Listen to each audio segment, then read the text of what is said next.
मैंने तो पहले ही कहा था कि जितेंद्र त्यागी उर्फ वसीम रिजवी को बलि का बकरा बनाया जा रहा है और मेरी कही बात सच हो गई। आज धर्म संसद लगाने वाले धर्म संसद लगाने से तौबा कर रहे हैं और अब भी कसम खा रहे हैं कि अब वह धर्म संसद नहीं लगाएंगे बल्कि गीता ज्ञान देंगे। साक्षी जोशी ने खोल दी इन साधु संतों की पोल। आज ये साधु संत आपस में ही लड़ रहे हैं और क्यों लड़ रहे हैं इसका खुलासा कर रही हैं साक्षी जोशी। आइए सुनते हैं और देखते हैं कि धर्म की संसद लगाने वालों में कैसी लूटा मारी चल रही है और बलि का बकरा कैसे बना मुस्लिम से हिंदू जितेंद्र त्यागी उर्फ वसीम रिजवी। आइए सुनते हैं। याद आते हैं तुम लोग पहले आपस में लड़ लो और एक दूसरे को खत्म कर लो। जब बड़े खुश दिखाई देते थे उसके पीछे का क्या मोटिव था वो इनके लड़ाई झगड़े से ही सब कुछ सामने आ गया है। उस तरह के दिन कुछ यूं हुआ करते थे और आज के दिन कैसे हो रहे हैं, एक दूसरे को नोच डालने में लगे हुए हैं। Who the hell bloody आनंद स्वरूप is? अरे सुअरों! तो हुआ ये कि ये लोग जो कि अभी तक ऐसी बातें धर्म संसद के नाम पर किया करते थे, मुसलमानों को लिंच करने की बात किया करते थे, उनको मार डालने की बात करते थे वगैरह वगैरह, जिनके ऊपर इनके ऊपर ज्यादा कार्रवाई हुई नहीं, लेकिन कार्रवाई हुई किसके ऊपर? उस वसीम रिजवी के ऊपर जो कि जितेंद्र नारायण त्यागी बनकर घूम रहा था, ये सोचकर कि अब वो अपना धर्म बदलेगा तो अब वो बच निकलेगा और पीछे का फायदा होगा। लेकिन बलि का बकरा बना वो यति नरसिंहानंद के कहने में आकर उसने न जाने क्या क्या तो कह दिया और उसके बाद उसके ऊपर हो गया केस। 4 महीने जेल में काट कर आया, 19 मई को उसकी बेल हुई। अब इसी वसीम रिजवी उर्फ जितेंद्र नारायण त्यागी की वजह से पूरी फूट पड़ गई है इनके बीच में। यह आरोप है पूजा शकुन पांडे का। जी हाँ, ये महिला, ये भी कोई कम नहीं है, बहुत उलझुल बकवास कर रही थी। अब इन लोगों ने इस बीच कैसे रायता फैलाया है और कैसे खुद को ही एक्सपोज कर दिया है कि संत होने का ढोंग ये कैसे कर रहे हैं, क्योंकि संत तो ऐसे होते ही नहीं। जो काम ये लोग कर रहे हैं, पैसे के लिए एक दूसरे पर आरोप लगा रहे हैं, पैसे के लिए ही लड़ रहे हैं, पैसे के लिए ही एक साथ इकट्ठे हुए। इनकी बातों से तो यही समझ में आता है धर्म के नाम पर लोगों के अंदर जहर घोल रहे हैं, जबकि संत का काम उलट होता है। इनकी भाषा देखिए, भाषा से ही आपको समझ आ जाएगा कि ये कुछ भी हो लेकिन संत तो कतई नहीं है, क्योंकि संत बिरादरी का अपमान है। धर्म संसद के नाम पर इन लोगों ने खुद को फेमस करना चाहा। ये सब बातें आपको इनके ऊपर एक दूसरे के आरोप प्रत्यारोप से ही समझ में आ जाएंगी। तो सबसे बड़ी अभी बात देखिए यहां पर यह है कि आनंद स्वरूप ने अन्नपूर्णा शक्ति को, यानी जिसका नाम है वही पूजा शकुन पांडे, उसको ब्लॉक कर दिया है। अब पूजा शकुन पांडे ये आरोप लगाते कि ये सब की शुरुआत हुई जब आनंद स्वरूप ने ये आरोप लगाना शुरू किया कि यति नरसिंहानंद और उनका जो ये गैंग है, यही सब लोग जिसके अंदर कौन कौन थे, पूजा शकुन पांडे जैसे लोग, इन लोगों ने पैसा चंदा इकट्ठा किया वसीम रिजवी के नाम पर और उसकी कोई मदद नहीं की। इन लोगों ने इनके ऊपर आरोप लगाया। अब ये देखिए, ये सब तो अंदरूनी बातें हैं, ये सब अब बाहर निकल के आ रहे हैं कि हुआ क्या। वसीम रिजवी जो फंस गया और उसके बाद वसीम रिजवी के ऊपर जिस तरह के आरोप लगे बहुत ही संगीन थे, वो देश को और लोगों को और धर्मों को बांटने की कोशिश कर रहा था, उसको जेल हो गई। इन्होंने कहा कि उसके नाम पर आपने चंदा इकट्ठा किया, लेकिन चंदा इकट्ठा जो आपने किया उसके बाद आपने वसीम रिजवी की कोई मदद नहीं की। अब वो ये कहती हैं एक इंटरव्यू में, आनंद स्वरूप ने दावा किया कि यति नरसिंहानंद और उसके साथियों ने जितेंद्र त्यागी यानी वसीम रिजवी के केस लड़ने में पैसा लिया है। त्यागी 4 महीने तक जेल में था, ये आपको पता है, बेल पर अभी 19 मई को ही बाहर छूटा है। यति ने भी कहा कि आनंद स्वरूप उसके बारे में फर्जी खबर फैला रहा है और ये कह रहा है कि जी मैंने वसीम रिजवी उर्फ जितेंद्र नारायण त्यागी की मदद नहीं की। जब त्यागी जेल से छूटा तो हुआ ये कि यति नरसिंहानंद और इसके साथी वहां पर पहुंचे उसको रिसीव करने के लिए, लेकिन उससे पहले ही जितेंद्र नारायण त्यागी उर्फ वसीम रिजवी वहां से जा चुका था। इसलिए नहीं गया था कि कुछ कोऑर्डिनेशन में कमी हो गई थी, कम्युनिकेशन गैप हुआ था, बल्कि इसलिए कि वो नाराज था। ये बात खुद यति नरसिंहानंद ने भी कही है। श्री जितेंद्र नारायण सिंह त्यागी जी को जेल में लेने के लिए आए थे, लेकिन उनकी रिहाई हो गई है और वो हमारे मिलने से पहले ही चले गए हैं। हम उनका हमारा यहीं तक का साथ था। जैसा भी सुखद या दुखद उनका अनुभव रहा, इसके लिए मैं पूर्णतः दोषी हूं। मेरी कमजोरी के कारण उन्हें 4 महीने से ज्यादा कारावास में रहना पड़ा। उनकी कोई गलती नहीं थी, उन्होंने केवल सच बोला। लेकिन मैं नरसिंहानंद सरस्वती इसके लिए अपने आप को जिम्मेदार मानता हूं। केवल मेरी कमजोरी के कारण उन्हें जेल में भुगतनी पड़ी। मैं उनसे क्षमा प्रार्थी हूं। तो आपको समझ में आया? हुआ ये कि आरोप ये है कि जो वसीम रिजवी उर्फ जितेंद्र नारायण त्यागी है, उसको इस बात का गुस्सा था कि देखिए वो जो आनंद स्वरूप है, जो दूसरे वाला अब गुट का मेंबर है जिनके साथ इनका झगड़ा चल रहा है, जिसने पूजा शकुन पांडे को ब्लॉक कर दिया है, वो आनंद स्वरूप का जो खास आदमी है जिसका नाम है सागर सिंधु, वो सागर सिंधु जब जेल से छूटा था, जेल से जब वो निकला तब बहुत जश्न हुआ था। लेकिन वसीम रिजवी को इस बात पर आपत्ति थी कि जब वो जेल से निकले तो कोई जश्न ही नहीं मनाया गया। वो तो भाई यति के छत्र छाया में थे, यति ही उसको खींच कर लाया था कि भाई अपना धर्म बदल के हिंदू बन जाओ। और ये कहां से बात हुई? ये अमृतानंद जो कि यति नरसिंहानंद का बहुत ही खास है, उसको वसीम रिजवी उर्फ जितेंद्र नारायण त्यागी ने ये मैसेज भेजा है और भेजकर अपनी आपत्ति दर्ज कराई है, अपनी नाराजगी बताई है। इसलिए वो उनके वहां पर पहुंचने से पहले ही वहां से निकल लिया। अब जब ये सब कुछ हुआ तो अब यति नरसिंहानंद ने ये ऐलान कर दिया कि भाई अब मैं जो है ना भविष्य में कोई धर्म संसद नहीं करूंगा, अब मैं सिर्फ गीता का उपदेश दूंगा। मैं हिंदू समाज से कहना चाहता हूं, मैंने अपना जीवन जितना भी था इस्लाम के जिहाद से लड़ने में लगाया, लेकिन अब बचा हुआ जीवन मैं केवल और केवल मां और महादेव के यज्ञ में और योगेश्वर की गीता के प्रचार में लगाना चाहता हूं। लगता है गीता का उपदेश अब इन्होंने आखिरकार खुद पढ़ लिया और समझ में आ गया है कि भाई धर्म संसद के नाम पर लोगों को मूर्ख नहीं बनाया जा सकता है, समाज में जहर नहीं घोला जा सकता है, नफरत नहीं फैलाई जा सकती है। संत का काम क्या होता है वो भैया तुम्हारे बस की नहीं है। शायद इसको ये आत्मज्ञान हो गया है, नहीं हुआ है तो आगे की बात देखते हैं कि भविष्य में क्या होता है। लेकिन इसको ये तो समझ में आ गया है कि भैया बहुत बुरे चक्कर में फंस गए, क्योंकि इसके ऊपर आरोप ये लगा रहा है आनंद स्वरूप का गैंग, ये आरोप लगा रहा है कि भाई इन लोगों ने वसीम रिजवी के नाम पर खूब सारा चंदा इकट्ठा किया, उसके लिए इसने खर्च किया है कुछ 18 लाख के आसपास, लेकिन पैसा इन्होंने इकट्ठा किया करोड़ों में। ये पैसे को लेकर इन लोगों में मार हो गई। सोचिए ये संत जो कि सब चीजें छोड़ देते हैं, सब कुछ त्याग कर देते हैं, कोई मोह माया नहीं, परिवार तक छोड़ देते हैं, पैसा तो इनको कभी खरीद ही नहीं सकता, पैसे के नाम पर तो इनको कभी आप किसी चीज के लिए आकर्षित कर ही नहीं सकते, वो पैसे को लेकर ही लड़ रहे हैं। और ये कुल उनके द्वारा यानी यति जी के द्वारा किया गया खर्चा है 18,55,000 रुपए।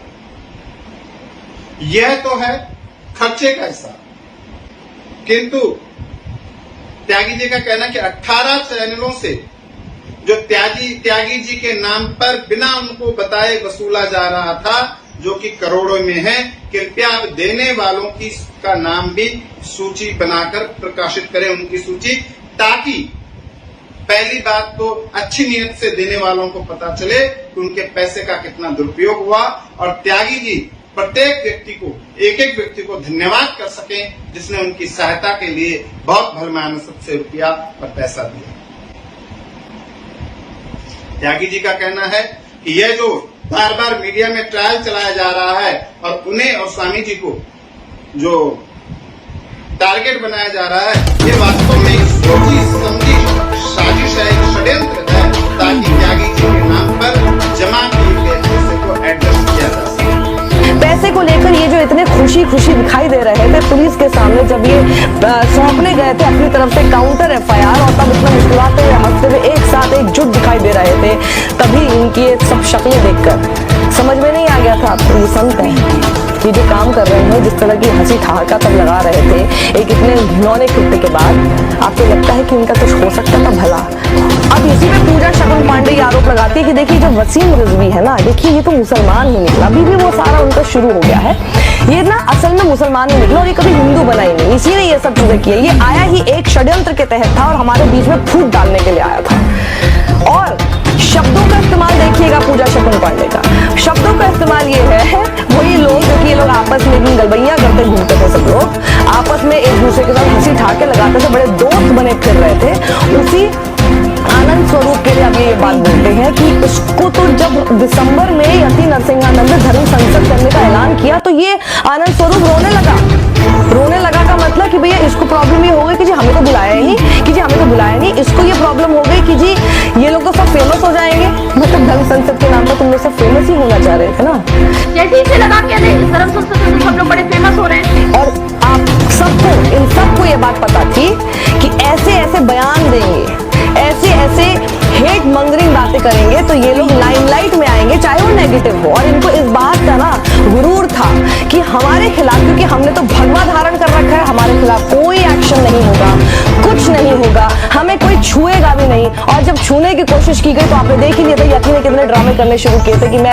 अनशन पे बैठ जाऊंगा, मैं ये कर दूंगा, और आपने अगर किया तो आपसे बुरा कोई नहीं होगा, हमें हाथ मत लगा के दिखाइएगा, ये है वो है, ये सारी चीजें लोग करने की कोशिश कर रहे थे। लेकिन कानून से करना कुछ होता नहीं है। इनको शायद ये बात समझ में आ गई, इसीलिए यति नरसिंहानंद ने तौबा कर लिया कि भैया अब धर्म संसद नहीं करूंगा, क्योंकि उसको पता है धर्म संसद में जाएंगे और जहर नहीं उगलेंगे, ऐसा हो नहीं सकता, क्योंकि फेमस होने के लिए तो जहर उगलना पड़ेगा। तभी तो कई ऐसे सारे और बिगटेड और हेट मंगर और नफरती चिंटू जो है, और व्हाट्सएप के वो नफरती चिंटू अंकल जो है उसको फॉरवर्ड करेंगे ना जब ऐसी बात बोली जाएगी जो जिस पे वो ताली बजाना चाहते हैं, जिसमें उन्हें बहुत मजा आता है। उसके बाद जब धर्म संसद विवादित हुई, और विवादित होने की वजह से प्रचलित हुई, तो उसने बिना बात में एक धर्म संसद कोर कमेटी बना ली, जिसका हमारा कोई लेना। ऐसा कुछ नहीं करेंगे, शांति की बात करेंगे, भाईचारे की बात अगर कर लेंगे, जो कि धर्म संसद का काम होना चाहिए, तो कौन इनको पूछ रहा है ना। लाइमलाइट में तो नहीं आएंगे, सारा खेल फेमस होने का था। जितना नेगेटिव आप करेंगे, वो नेगेटिव पब्लिसिटी बोलते हैं ना, वो सब चीजें करेंगे, इतना लाइमलाइट में आएंगे, जितने बड़े उस तरह से हो जाएंगे, उतने पॉलिटिकली एफिलिएटेड हो जाएंगे। बड़े बड़े जो पॉलिटिशियंस हैं, मंत्री हैं, संतरी हैं, सब इनके ऊपर हाथ लगाने से डरेंगे कि इस तरह से नेगेटिव काम करके जहर फैला के बड़ा होने की कोशिश करना चाहते थे। लेकिन हुआ ये कि देश के कानून ने बता दिया कि भाई हम तो तुमसे ऊपर ही हैं, जो करना है कर लो, जैसा वस्त्र धारण किसी को करना है वो कर ले, फिर चाहे किसी भी धर्म का वो अपने आप को ठेकेदार समझकर कुछ भी करने लगे, कानून हाथ में लेगा तो बचेगा नहीं। और इसीलिए अब इनको समझ आ गया फिर पैसे की कमाई कहाँ होगी जिसके लिए ये सारा कुछ कर रहे हैं। ये देखिए आपस में लड़ लग रही है। ऊपर से आप देखिए ये पूजा शगुन पांडे क्या कहती है, बोलते बोलते इसने ये बात बोल दी कि इन लोगों ने मीडिया मैनेज किया, और आपको तो पता ही है मीडिया कैसे मैनेज होता है। इस बात से मैं पूरी सहमत हुई। आप पूजा शगुन पांडे, पहली बार तुम्हारी किसी बात से मैं सहमत हूँ। मीडिया को सबको मैनेज करके, आपको पता है मीडिया कैसे मैनेज होता है, ऐसा।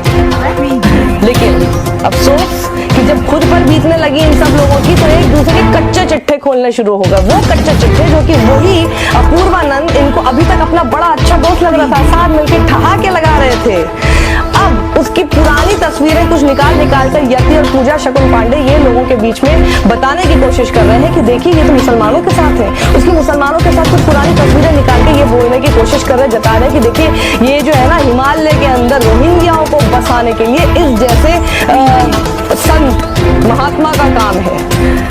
ये सब तो पहले से तुम्हारे सामने था, तब तो तुमको बहुत अच्छे लग रहे थे, तब तो तुमको वसीम रिजवी उर्फ जितेंद्र नारायण त्यागी बड़े अच्छे और बड़े अपने लग रहे थे। आज तुम्हारे लिए हो गया ये तो मुसलमान का ही खून निकला। अरे ये तो देखिए रोहिंग्या को यहाँ पे बसाने वाले निकले ये नहीं सुधरने वाले।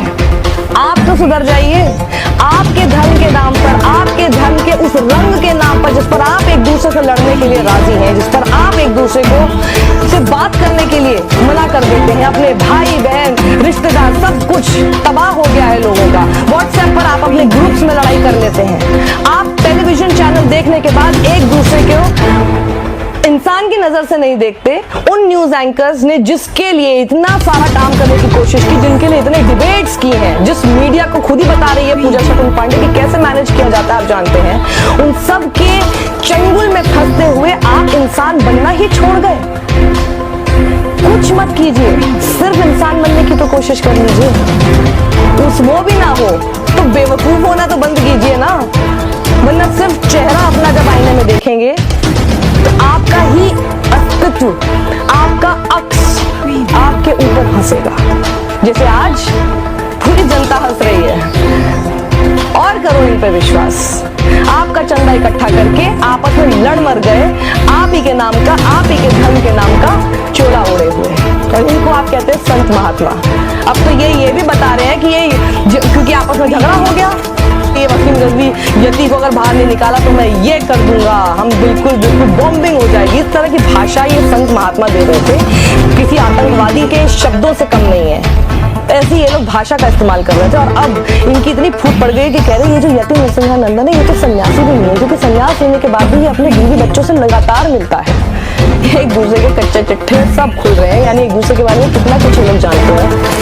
और एक दूसरे को जानते हुए ये लोग संत बनने का ही नहीं, आपके सामने आपसे खुद को संत मनवाने का ढोंग करते रहे। ये वही यति नरसिंहानंद है जिसने महिलाओं के लिए, बीजेपी की महिलाओं के लिए अभद्र टिप्पणी की थी। और अफसोस बीजेपी में भी कोई ऐसा शख्स नहीं दिखाई दे जिसने अपनी ही महिलाओं के लिए लड़ा। उसी यति नरसिंहानंद का वो लोग महिमा मंडल उससे पहले तक करते आए थे। यही वो लोग हैं जो एक दूसरे को इंसान बने रहने से रोकना चाहते हैं। क्या आप ऐसे ढोंगी संतों के चंगुल में फंस के रहना चाहते हैं? जो संत महात्मा होता है ना, उनको देखते के साथ ही सेकंड्स में पता चल जाता है आपको उनके अंदर का तेज, उनके चेहरे पर जो तेज होता है, जो उनकी तपस्या, उनका त्याग देता है। संत क्या होते हैं वो सिर्फ देखकर आपको एहसास हो जाएगा कि ये है संत महात्मा। दिल से आपका मन करेगा उनको नमन करने का, वो होते हैं संत महात्मा। ऐसे ढोंगियों के चंगुल में फंसना बंद कर दीजिए और खुद को बर्बाद होने से, अपनी पीढ़ियों को बर्बाद होने से रोक दीजिए। सत्यमेव जयते।